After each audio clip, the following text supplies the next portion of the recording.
great look. Yeah. Ithi kwasekhulumile. Nathi ushebe. Lokubona indlovu zasezulwini. Yonke kuchaza ukuthi inkolo kaNkulunkulu izobanda right emhlabeni beningi. Kodwa kalusifi izokwadi beningi idlule yasezulwini. Ingakho abantu abaningi izinkolo eziningi umuntu ame phambi kwebandla aligxotshelwe aliphethe kodwa yeke ukululeka nokufaka endleleni abantu abagxotshelwe athukana noshebe. Manje wenzani na? Wenza lento eshiwe inkosi inyanga yezulu. Ithi inkosi inyanga yezulu igama likaShembe umakwe waliphatha. Noma ungakuthiwa uliphatha kahle noma ungakuthiwa ukhuluma kabi ngalo kodwa umakwe waliphatha liyabhaleka enhlizweni yomuntu. Ngabe lo muntu yamkhonza uShembe ngabe lo muntu manje bona babona ukuthi bavula abantu inkulu uthi nangu uShembe ngoba ngeke uyithuke into ingakukhathaza enhlizweni. Ubona into uyimele uyithuka nje njalo lonke iyakukhathaza enhlizweni. Kungenzeka ke kube uthi wena uyithuka kanti uyayandisa. Lithi uthi umlando okukholwa iselesele lafela inkanyezi. Yabuza inkanyezi yathi ungifela nje ngenzeni. Unyazulu wezulu akasekuthuke mina. Liyalibuza luthi lungithuka nje bathi ngenzeni. Uyabona uShembe ngendlela abantu abamthuka ngayo. Kodwa la kulelizwe esikhulu akekho umuntu onebandla elingangeKaShembe. Laba bantu yini le abayibona kuShembe ongayiboni wena umthukana. Babonani laba bantu abangaka? Yini le abayibona kuShembe unyazulu wezulu le ongayiboni wena. Safuna ukubuza uNkulunkulu wakho okuwe omthandaza ukuthi yini mina uShembe ngingamboni. Ngoba uShembe uvele ezulwini. Into uzobuza komunye uthi ngikuthatha ukuthi uShembe uvele ezulwini. uShembe nje obekhona la emhlabeni inkosi unyazulu wezulu. Laba bantu abaningi abakhonza uShembe abaningi inkosi unyazi bebengayazi. Bayibona ebusuku belele beyikhonjiswa okhokho baba. Omunye athe sesibhedlela ufika insuku zakhe zokuhamba emhlabeni uhamba umphefumulo athe hamba kalambathwayo emathafeni ngale ahlangane noShembe unyazulu wezulu. Abesebuza omunye avuka abuza ebeloni Nazareth avuka abuza lo Shembe kuthiwa unyazulu wezulu utholakala utholakala emhleni.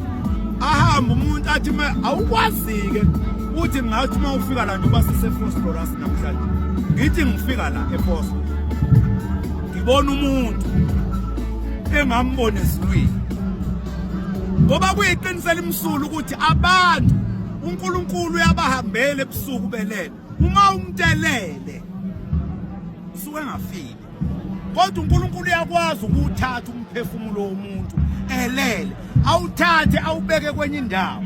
Uthi ulapha eGoli akuthathe akubeke eCape Town. Uthi useCape Town akuthatha akubeke kwaZingatana.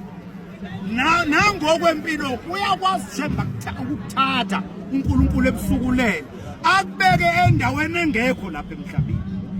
Ake sithi uShembe umazi akuthatha uShembe ebusuku lele uNkulunkulu ebusuku lele akubeke endaweni zangaleli sana ukwelisayo. Ake ngithi unguKristu awulona eNazareth. Akuthatha uNkulunkulu lo mkhonzayo wena akubeke ngale kwelizayo bese uficana noShembe. Uma uvuka lapho uzokhuluma lophulile. Uma uvuka nje lapho kuloko mjongo yiluphi ulimo ozokhuluma ngomuntu okuqala ozoyifunda uzobuza ukuthi uShembe ubani. Bese bekutshela bethi uShembe unyazulu wezulu utholakala kuphi? Utholakala kwaZulu Natal eNanda ebuhleni. Awukwazi ukuthi ungathi mawugibela usuka la uya khona ufika ubona umuntu ombone ngale kwelizayo ebese ungamlandeli lo muntu. Yilonto ke yandisa ibandla likaShembe. Noma bangamthuka bambeke ziphi impandla inhlamba lokho inhlamba ayinamatheli. Ayinamatheli evening thina abantu. Ubona umuntu angakuthuka akwenza nathi. Kodwa mawuqhamuka kubantu bebengekho la ukuthi kwakhona baye bangaboni ukuthi lo kade ethuka.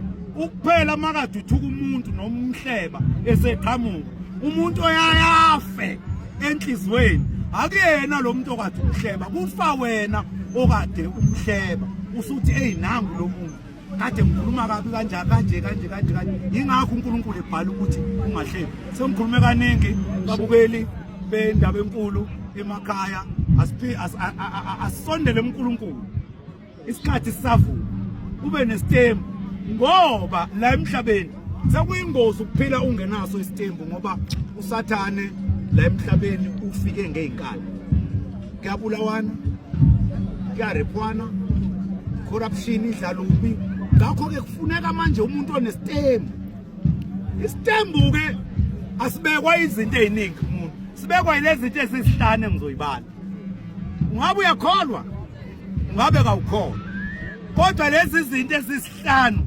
engizoyibala izona ezenza umuntu abe nestembu futhi lezi zinto ziyakwazi umuntu kumfaka ezulwini ngisho bengasonti esesemhlabeni ngoba ukusonda noma ukukholwa yinto leyo uNkulunkulu ayabela abantu bakhe abathandwe uyi ukholwa kusikona ukaNombala dobona amasontweni engathi imsindo nje alikho isonto elingenawo umsindo ingoma emasontweni sekwanda nabantu abangakholwa baze bagcotshwe kokucaya kuyingozi ke mawagcotshwa umuntu mhlawumbe ngoba umshumali njengoba ngumshumali engakholwa engenazo lezi zinto ezisihlanu engizoyibala ngoba lezi zinto ezisihlanu izona eziqoqa umoya kaShembe ziwusondeze umuntu mangabe ungumKristu ziqoqa umoya kaJesu ziwufake ngaphakathi kuwe ziwenza umoya kaJesu uphile kuwe ungakwazi ukuthuka umuntu engakwenza ngalutho ngoba ukwazi ukusukela umuntu nje umthuke lapha kude engakaza kwenze lutho lubi ingoba umoya kaShembe awukho kuwe ingoba umoya kaJesu awuphili ngaphakathi kuwe uma ukholwa usendlini esonto ayikho into ebaluleke njengokuthi ube nothando ungakhetha abantu thande nje Nombala uthando kube yinto esenhlizweni yakho ngoba uNkulunkulu njani uNkulunkulu uluthando lwesimkhonzayo awukwazi ukuba yikhona ungenalo uthando okwesibili ayikho into eyinkinga njengomuntu osekukholweni osendleleni kaNkulunkulu ongenawo umusa ngoba uNkulunkulu uwumusa ayikho into ebaluleke njengomusa kumuntu nje okhona ophilayo emhlabeni ngabe uyakholwa ngabe kawukholwa ayikho into ebaluleke njengokuthi ube nomusa nje ungeneke nje umzalwane ungeneke nje kuthiwa umfoko sibanibani inkolo yamzuza yini na unomusa okwesithathu ayikho into embi njengomuntu okholwayo onenzondo khona umuntu okade ekholwa azonda umuntu engakaze amenze lutho lubi ayikho into eyinkinga njengalo ngoba mawenza lonto usuke uzenze isigqila ngoba uma uzonda umuntu engakaze akwenze lutho lubi uNkulunkulu usebenza ngesizathu uyathi mayesebheka ngoba uma wenza into noma ngabe yini hlala enhlizweni igcekeke lokudlalela uNkulunkulu mayefika kumuntu inhliziyo uNkulunkulu ngabe kungaphiwa uthandaze wacelani kuye mayeseletha leyo nto uqala ohlola inhliziyo kuqala ukuthi lento obuyicela kuye ikhona enhlizweni yakho lento obuyicela kuye njengoba uyicelile ufanele ukuthi akunike noma mayekunika uzokwazi ukuqhoshela abanye abantu ngayo ziningi izinto esizicela kuShembe angasiniki ngesimanga sokuthi ubone inhliziyo zethu mayesekunikile lento uzokwazi ukubulala abanye abantu ngayo ayikho into enzima njengekholwa enenzondo 4 ayikho into eyinkinga njengomuntu onegugu wamona ngo2010 u2025 namanje akakakuthetheleki kodwa ukwazi ukungena endlini esonto athandaze ngoba esontweni akekho umuntu othi mayekholwa abe nesonto lakhe yedwa esontweni la kuhlangana khona abantu awukuhlangana nalomuntu ke owabona ngo2010 usuzothandaza kanjani uzokholwa kanjani iqubu okwesihlanu okungokugcina kunzima ke lokho kodwa nako kuyamphoqa umuntu okholwayo ukuthi abe nako akwenze ukuthethelela umuntu umthethelele kosuthi ngisifundisa ukuthi umuntu ubomthethelela engayicelanga intethelo umuntu athe konile nje uthi hayi noma ungayanga kuye mawuza inhliziyo ayivumeli noma ungaya kuye uthi sibanibani ngiyacela mfowethu ukuthi lento wayenza kumina embi ngicela ukukuthethelela lokho ukwenza ukuthi uhlale usmart kuze kubuza abantu awusibanibani ngoba abantu bamkhuluma kabi yini boss banibani ahlale ngaso sonke isikhathi esimati yini uzikhokhela wena ngaphambi ukhokhelwe umphathi wakho okuphethe esontweni abantu abafunda ukuyikhokhela bona ngoba ithi inkosi nami ungakwenza konke unganqoba zonke izinto emhlabeni kodwa uma usahlulwa ukunqoba inhliziyo yakho ukwenza Amen. Ma usahlulwa nje ukunqoba inhliziyo yakho awukwenzi lutho usabhekene nenkinga enkulu safuna wena ukulwe ulwimpi uwedwe endlini ulwe nenhliziyo yakho uthi inhliziyo yami yehla Nkosi usise enikuzwile izithelo zokulunga abanazo kepha basiphiwe nguNkosi mangiphiwe nami futhi ngiyabonga